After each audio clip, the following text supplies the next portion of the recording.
Traveling the Alcan isn't all a bed of roses. It's kind of a list of things that have to be worked on, or I'm gonna have to try to take care of while we're here. So yeah, we have a slide out that's not working right. It doesn't want to go out. I'm gonna kind of mess with it and get it to go out, but it's certainly not working right. Sounds like a gear is stripped. And then yesterday, between Tok and Delta Junction, we broke a window.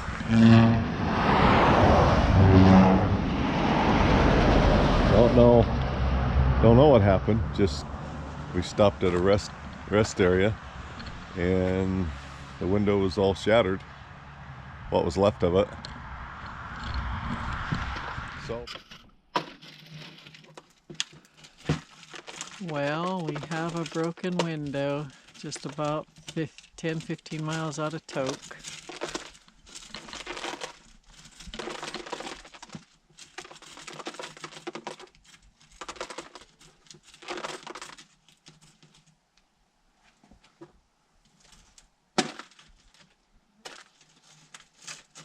It would help if you cranked it out a little bit, because the mechanism is. So I'll probably go to Lowe's in Fairbanks today and get a piece of plexiglass and form it and get it put in there so it's sealed better. And then we'll have to figure out what size it is and get one ordered.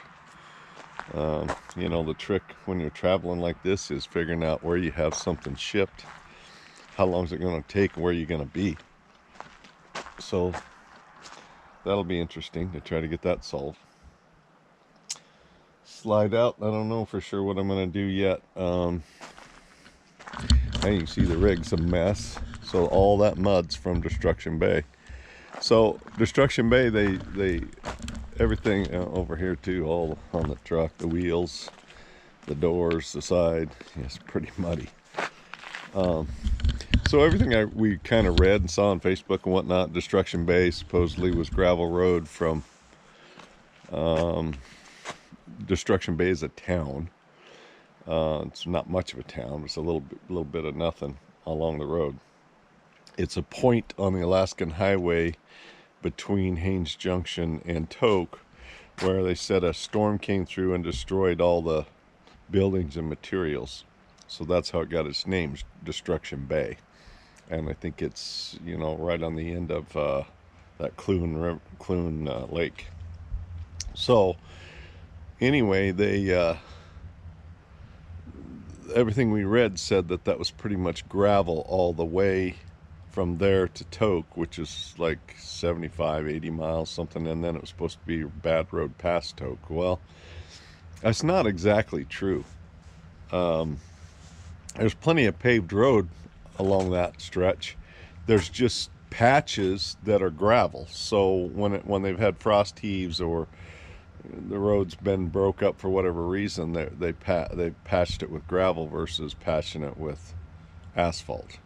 Don't know the reasoning. Maybe it's just because it's ongoing non-stop frost heaves. I don't know. But the frost heaves, and then there's a lot of potholes, and you know, the frost heaves are like dips in the road, and so it goes up and down, up and down. So you really got to slow down, otherwise it just porpoise your rig and bounce the heck out of it. So there's spots where you have to slow down to 20 mile an hour, 15 mile an hour, and then there's spots where you can go 40 or 50 mile an hour. It's just you really have to pay attention and be on the lookout for the bad road sections, which we did. We went slow. Just about everybody passed us. In fact, everybody did pass us at one point or another. We either pulled off for them or they passed us on a stretch where they could pass. And we took it slow, and we didn't have really any damages at all. The window we found broke yesterday after really good road. I mean, decent road like is in the lower 48. But I don't know, did it get cracked before and we didn't notice, or was it a manufacturer thing? I don't know. It was closed tight. because we cranked it out to clean the glass out, and it was good and tight when we cranked it out. So I don't know. What else? Oh, my tail lights quit working on the truck. So I think the bouncing up and down on Destruction Bay, there's some wires that run out to the side marker lights that run between the frame and the bed. Don't know why that was done that way, but I think it just pinched one and shorted one out. So pretty much had to disconnect. Dave helped me troubleshoot it, and we just cut a wire going to the side marker lights, and then the tail marker started working after that. So there's obviously a short somewhere on the side marker lights. So I got to get that fixed. So I'll just run some new wire from the back to the side markers, and should be okay.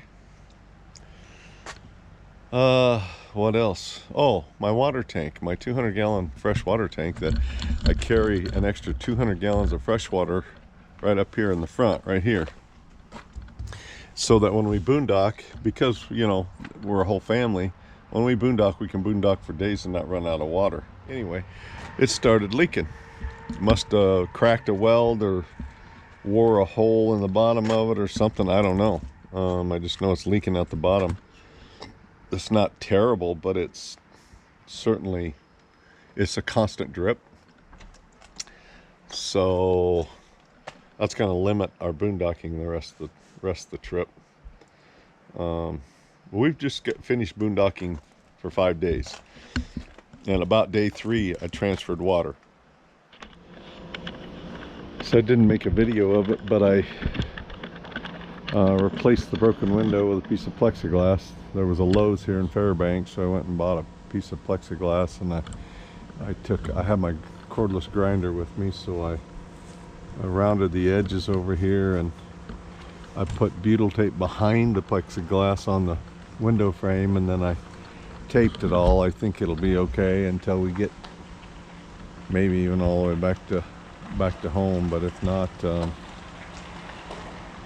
it'll be okay for a while till I can get a window sent somewhere and get that taken care of. That's just one of several things. So yeah, we cracked a wheel, cracked one of those wheels right there, and couldn't figure it out because I kept soaping the tire, and because I had a slow leak.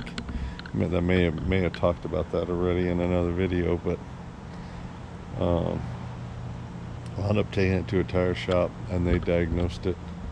They filled it, soaked the wheel, and found the crack in the wheel. So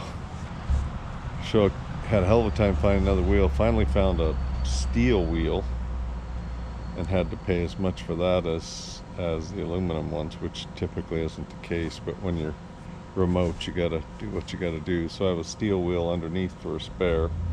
The spare, what was the spare, is now on that position. The passenger rear is the spare.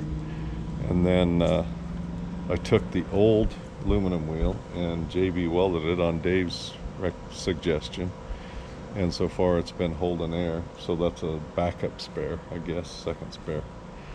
So that's kind of where we're at. I think I'm just going to I read on the Facebook group where somebody's had 5 of the 6 of this style of wheel crack. So I don't think I'm going to wait for more failures. I think I'm just going to replace them all. We get back to the lower 48 with something that's better made, more dependable, so I don't have that issue again. And then the other thing we had on the coach was the dinette slide sometimes doesn't want to come out, just clicks. I don't know if I've got one of these gears. They don't appear to be missing teeth. They're rounded off. Supposedly there's some spacers between here and here that keep this pushed down into the gear. So it doesn't look like these are missing, but that could be the issue, or it could be something on the slide out motor itself. Perhaps there's teeth because from what I've seen, the slide out motor, this it's a Lippert component, and it comes from the factory with a plastic gear, so could be the plastic gear on the motor, but you got to take the underbelly down to figure that out. So we'll try to get by with that until we get back home too. Oh, the switch to the window, to the driver's side window of all things, the switch quit working, so I can't open the window. Thank goodness it stopped working when the window was up. But when we go through like the ports from country to country, I can't roll my window down, so I have to open the door. So that's a little bit odd. So far it hasn't gotten any scrutiny, but kind of sucks to have to do that. It is what it is. I think that's it. So the troubles, it's not all just Destruction Bay. It's stuff, you know, it's from going 10,000 miles, I guess. You know, you're going to have problems, just like you have problems on a sticks and bricks house. So, and the difference is these things, you're shaking them down the road every day. And none of the roads are real good. I mean, lower 48, whatever. Actually, the roads in Canada were probably the best out of all the roads until we got past Whitehorse to Destruction Bay. Then it's bad, but I think they you know, they try to fix them every summer. But anyway, those are the issues with the rig that we've had to deal with while traveling, which is normal. I mean, everybody goes through it, so you just have to roll with it and try not to get stressed out and upset. Just fix things as they happen, or figure out a workaround.